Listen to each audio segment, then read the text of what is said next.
The first thing I like parents to tell kids, especially when they're out in the world, a real simple tip. Safe grown-ups don't ask kids for help when you're by yourself. If kids understand that grown-ups ask other grown-ups for help, they'll know something is thumbs down. It's not okay. It's breaking a rule. So we teach kids, safe grown-ups don't ask kids for help finding a lost puppy or for directions or coming close to their car to mail a package or to take something. It's one of my favorite rules. It works when your kids are 4 years old. It works when your kids are 14 years old, like mine. Specifically, the best thing you can tell your kid if they're approached by an adult, before you go anywhere, before you do anything, check first.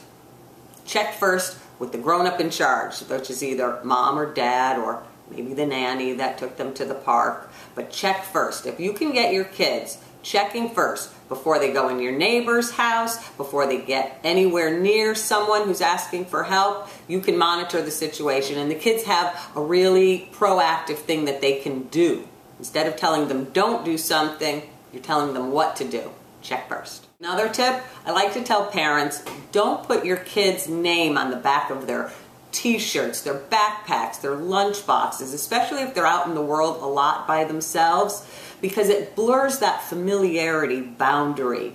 If someone comes up to a child and says, "Hi, Susie," because they see it on the back of their jacket, poor Susie is going to think, well, maybe I know this person. It starts to get blurry. So if you have to label jackets or backpacks and lunch boxes, use initials, SP, and a big flower or something like that.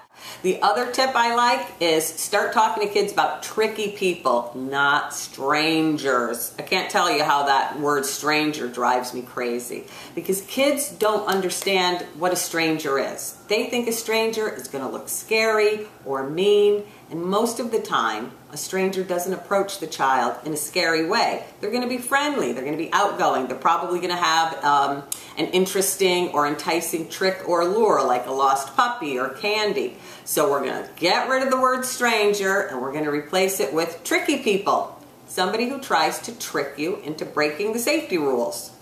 And so when you say tricky people, it gives kids a clearer picture. It's a less scary term because stranger is a little scary to a child, but it's more effective because tricky people can be somebody you know or somebody you don't know.